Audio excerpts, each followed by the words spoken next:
India's Got Latent season 2 is back, but fans look disappointed with the first episode. कोई अगर Dubai का शेख मेरे ऊपर 10-15 करोड़ रुपए फेंक के मार दे मेरे मुंह पे, देन मैं कंसिडर। इंडिया तक तो ठीक था, bro will be under CIA and Mossad radar. इस बार FIR USA से आएगा। जो लोग बोल रहे हैं डार्कनेस कम हो गया है, वही लोग डाउनफॉल के टाइम समय को गाली दे रहे थे। अब फिर से उन लोगों को डार्क ह्यूमर चाहिए, so she can self objectify herself, but we can't. पुराने वाले केस से बोर हो गया तो सोचा कुछ नया और इंटरनेशनल करते हैं। How is saying I am a चिनाल और sarcasm. Actually, Alia was uncomfortable throughout. She was feeling like an imposter, which is obvious. Hey guys, let's talk about India's Got Latent. क्या समय रैना का शो शुरू होते ही international controversy से खत्म हो गया, पर इस बार इंडिया नहीं, इट्स रिलेटेड टू USA। और क्यों रेबल किड को फिर से बैकलैश फेस करना पड़ रहा है। सो फाइनली समय रैना का most awaited India's Got Latent season 2 वापस आ गया है, लेकिन कमबैक के साथ ही कंट्रोवर्सीज भी शुरू हो चुकी है। सीजन का फर्स्ट एपिसोड 20 जून को रिलीज हुआ, जिसमें आलिया भट्ट और शर्वरी वाघ इन्वाइटेड थे। एपिसोड देखकर कई लोगों को फील हुआ कि ये लेटेंट कम और अल्फा मूवी का प्रमोशन ज्यादा है, बट आयरनी इज शो के स्टार्ट में आलिया ने कहा था कि वो प्रमोशंस के लिए नहीं आई, लेकिन दूसरी तरफ वो अल्फा की कैप पहनकर आई थी। उन्होंने कंटेस्टेंट को टी-शर्ट भी गिफ्ट की with movie name, and movie के डिस्कशंस भी हो रहे थे। क्लियरली मूवी को पुश किया जा रहा था, बट मूवी प्रमोशन से ज्यादा जिस चीज ने लोगों का अटेंशन ग्रैब किया वो था दोनों का बॉडी लैंग्वेज, स्पेशली आलिया का। जहाँ शर्वरी पूरे एपिसोड में रिलैक्स्ड, कॉन्फिडेंट और नेचुरली कंफर्टेबल लग रही थी, वहीं आलिया कंप्लीटली रेस्टलेस, नर्वस और कुछ ज्यादा ही कॉन्शियस नजर आ रही थी। बिकॉज पिछले कुछ सालों में आलिया को काफी ट्रोलिंग और क्रिटिसिज्म फेस करना पड़ा है, और उसका इफेक्ट अब उनके पब्लिक अपीयरेंसेस में भी देखने को मिल रहा है। एपिसोड का एक मोमेंट काफी ज्यादा वायरल हुआ। शो में एक बंदा डोनाल्ड ट्रंप को इम्पर्सनेट कर रहा था, और उसने जेफरी एप्स्टीन आइलैंड को लेकर भी जोक्स किए। जहाँ पैनल रिएक्ट कर रहा था, ऑडियंस हंस रही थी, वही आलिया कंपेरेटिवली साइलेंट थी। लोगों ने आलिया को काफी अप्रिशिएट करा, क्योंकि आइलैंड का टॉपिक जोक मटेरियल नहीं, और शो का वो पर्टिकुलर सेगमेंट काफी ज्यादा वायरल हुआ। एज ट्रम्प उसके विट्टी जोक्स लोगों ने काफी ज्यादा पसंद किए, बट इसी इम्पर्सनेशन की वजह से कुछ पोस्ट, स्पेशली ट्रम्प का ट्वीट काफी वायरल हुआ, क्लेमिंग दैट डोनाल्ड ट्रम्प ने बेइज्जती की वजह से समय रैना का वीजा हमेशा के लिए रिवोक कर दिया है। The fake Indian comedian Samay Raina had some low energy loser to do a disastrous Trump impersonation on his garbage show India's Got Latent. I personally ordered the US State Department to revoke his visa immediately. Nobody comes to America and mocks their president like that. Not on my watch. Samay Rana, you are fired from the United States. We love India. I love Modi, a great personality. But we don't love this nasty low ratings comedy. Sad. The only good thing about that show is the great line, Make America Straight Again. लोगों का कहना था कि समय अब सिर्फ national नहीं बल्कि इंटरनेशनल लेवल पर भी बैन होने वाले हैं। कई लोगों का कहना है कि लेटेंट में अब सीजन 1 जैसी बात नहीं है। उनके अकॉर्डिंग शो अब ज्यादा फिल्टर्ड एंड केयरफुल लग रहा है। पहले जैसी raw and unpredictable vibe missing है। इस क्रिटिसिज्म को लेकर आशीष चंचलानी ने समय रैना के सपोर्ट में आकर एक स्टोरी पोस्ट की। आशीष ने लिखा, जो लोग बोल रहे हैं लेटेंट बहुत ही फिल्टर्ड है, अपना चार्म खो चुका है, तो जस्ट रिमेम्बर हमने 1 साल तक लीगल बैटल लड़ा है एंड प्रॉमिस किया है कि हम लाइन क्रॉस नहीं करेंगे और हिस्ट्री रिपीट नहीं होगी। शो को लाना ऑलमोस्ट इम्पॉसिबल था, लेकिन समय रैना ने वो किया सिर्फ आप लोगों के लिए। उन्होंने काउंटलेस लड़ाई लड़ी है बिहाइंड द सीन्स, क्योंकि सीजन 2 का ड्रीम ही इम्पॉसिबल था। कभी कभी कुछ चीजें करनी पड़ती हैं, सो प्लीज सपोर्ट करो उसको और एंजॉय करो। अगर आपको याद हो तो इंडिया's Got Latent सीजन 1 के अराउंड काफी ज्यादा कंट्रोवर्सी हुई थी, इतना कि लेटेंट पर बैन लग चुका था। लेकिन जैसे ही ये शो वापस आया, वैसे ही कंट्रोवर्सीज भी वापस आ चुकी है। एपिसोड वायरल होने के बाद एक ब्लाइंड आइटम इंटरनेट पर काफी वायरल हो रहा है। आर्टिकल के according Alia India's Got Latent पर जाना ही नहीं चाहती थी, क्योंकि शो के अराउंड जो कंट्रोवर्सी हुई थी, आलिया उसको लेकर काफी हेसिटेंट थी। लेकिन फिर भी वो अपनी मूवी अल्फा को प्रमोट करने के लिए वहां गई, ताकि विजिबिलिटी मिले, क्योंकि ब्लाइंड के अकॉर्डिंग आलिया चाहती है कि उनकी मूवी श्रद्धा कपूर की मूवी से ज्यादा सक्सेसफुल हो, बिकॉज दोनों में तू झूठी मैं मक्कार के टाइम से ही रणबीर को लेकर एक राइवलरी चल रही है। So for that she needs exposure, ताकि लोग उन पर ज्यादा फोकस करें। एक और चीज है जो लोगों का अटेंशन ग्रैब कर रही है, शो में जिस पर्सन ने डोनाल्ड ट्रंप की मिमिक्री की, वो लिटरली रातों रात इंटरनेट सेंसेशन बन गया। जब एपिसोड रिलीज हुआ तब उसके सोशल मीडिया अकाउंट पर अराउंड 4000 फॉलोअर्स थे, लेकिन क्लिप वायरल होते ही उसकी पॉपुलैरिटी एक्सप्लोड कर गई। उसके मीम शेयर करने लगे, रील्स बनने लगी, और देखते ही देखते उसके फॉलोअर्स लाखों में पहुंच गए। यानी जिस कंट्रोवर्सी ने शो को हेडलाइंस में लाया, उसी कंट्रोवर्सी ने किसी और को ओवरनाइट वायरल स्टार भी बना दिया। और यहाँ एक इंटरेस्टिंग कॉन्ट्रडिक्शन देखने को मिल रहा है। पिछले कुछ महीनों से लोग बोल रहे थे कि इंटरनेट पर डार्क कॉमेडी और ऑफेंसिव जोक्स ज्यादा हो गए हैं, लोग क्लीन कॉमेडी की डिमांड कर रहे थे। लेकिन अब जब शो कंपैरेटिवली ज्यादा कंट्रोल और फिल्टर्ड फॉर्मेट में वापस आया है, तब भी कंप्लेंट्स रुक नहीं रही। अब कुछ लोग बोल रहे हैं कि पहले वाली एडजी वाइब मिसिंग है, यानी ऑडियंस एग्जैक्टली चाहती क्या है वही समझ नहीं आता। जब बिलो द बेल्ट कॉमेडी जा रही थी, तब उसको लेकर कंप्लेन कर दी गई, और जब क्लीन कॉमेडी चल रही है जो किसी के इमोशंस को हर्ट ना करे, होते तब भी लोगों को प्रॉब्लम है। मतलब डार्क ह्यूमर से प्रॉब्लम तो है पर वो देखना भी है। जो पोस्ट सोशल मीडिया पर सर्कुलेट हो रहे हैं क्लेमिंग दैट डोनाल्ड ट्रंप ने समय रैना का वीजा रिवोक कर दिया है, ये कम्प्लीटली फेक क्लेम है क्योंकि ट्रंप ने ऐसा कोई ट्वीट किया ही नहीं है। ये बस शो के अराउंड नेगेटिविटी और कंट्रोवर्सी क्रिएट करने के बहाने हैं। जैसे ही लेटेंट 2 का सिर्फ पहला एपिसोड रिलीज हुआ, लोग अभी से बातें कर रहे हैं कि जैसे पूरा सीजन ही फ्लॉप हो चुका हो। जस्ट एक एपिसोड आया नहीं कि लोग ऑलरेडी पोस्टमार्टम करने में लगे हुए हैं। लोगों को शो पहले की तरह रॉ एंड एडजी नहीं बल्कि मल्टीपल मूवमेंट्स पर स्क्रिप्टेड लगा। हाँ, कुछ जोक्स एक्सपेक्टेड लेवल पर नहीं थे। स्पॉन्सरशिप इंटीग्रेशन भी काफी ऑब्वियस थी जो बार बार रिपीट हो रही थी। एंड ऑनेस्टली आलिया और शर्वरी वाला सेगमेंट भी काफी लोगों को वीक लगा। लेकिन क्या एक एपिसोड ही इनफ है ये डिसाइड करने के लिए कि पूरा शो ही खत्म हो गया? एटलीस्ट कुछ और एपिसोड्स तो आने दो। सबसे फनी पार्ट तो ये है कि जिन लोगों ने मंथ्स ब्रिंग बैक लेटेंट का ट्रेंड चलाया, आज वही लोग बोल रहे हैं कि ये तो पहले जैसा लेटेंट है ही नहीं। ऑब्वियसली शो पहले जैसा नहीं होगा क्योंकि पहले सीजन के वल्गर जोक्स, गालियां और बॉर्डर क्रॉस करने पर उसे बैन कर दिया गया था। So definitely after legal battles restrictions लगे हैं क्योंकि जो लास्ट सीजन था उसे काफी ज्यादा मैसिव बैकलैश फेस करना पड़ा। पैनल में बैठे सारे जजेस को लिटरली मंथ्स तक इमोशनल एंड मेंटल टर्मोइल से गुजरना पड़ा। जाहिर सी बात है क्रिएटर्स को लीगल और पब्लिक प्रेशर दोनों को हैंडल करना पड़ा। नेशनल लेवल पर ये कंट्रोवर्सी चल रही थी तो अब नए सीजन में ज्यादा केयरफुल अप्रोच लेना जरूरी है। और रॉ, एडजी एंड इनसेंसिटिव हो तो कंप्लेन, और जब नीट एंड क्लीन हो तो मजा नहीं आ रहा। पिछले सीजन में भी शो कंट्रोवर्सीज की वजह से हेडलाइंस में था। अब सीजन 2 शुरू होते ही वही साइकिल रिपीट हो रहा है। Last year Apoorva Makhija Latent में गई थी, तब उन्हें उनकी रॉनेस की वजह से रेप थ्रेट्स मिले थे और अब फिर से अपूर्वा के कुछ पुराने स्टोरी टाइम वीडियोस के क्लिप सर्कुलेट हो रहे हैं।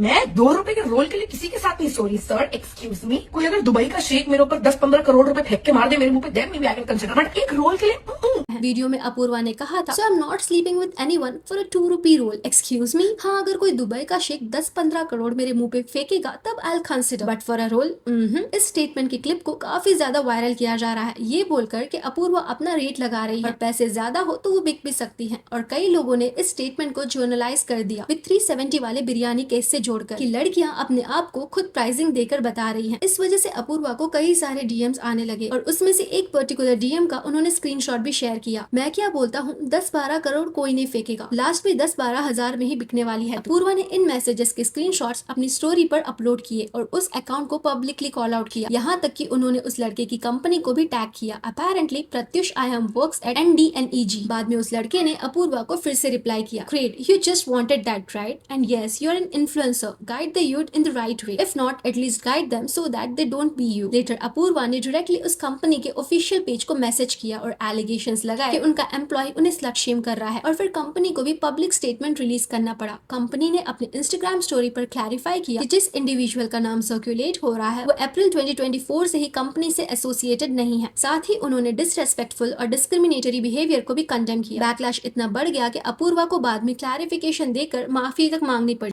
लिटरली हर 2 हफ्ते में लोग मेरा कोई एक नया पुराना क्लिप ढूंढते हैं, उसको आउट ऑफ कॉन्टेक्स्ट करके सब मीम पेज लाइन से वो सेम चीज छापते हैं, फिर वो न्यूज में सेम चीज छपती है। मुझे लगता है मुझे मजाक नहीं आती है, मजाक सार्काज़म था, ये नहीं आता है मुझे मजाक। ये है मेरा apology. That's it for today। आपका क्या कहना है इन कंट्रोवर्सीज के बारे में? Let me know in the comment section below। Video अच्छा लगा तो लाइक करें, ऐसी और गॉसिप्स के लिए चैनल को सब्सक्राइब करें। Thank you.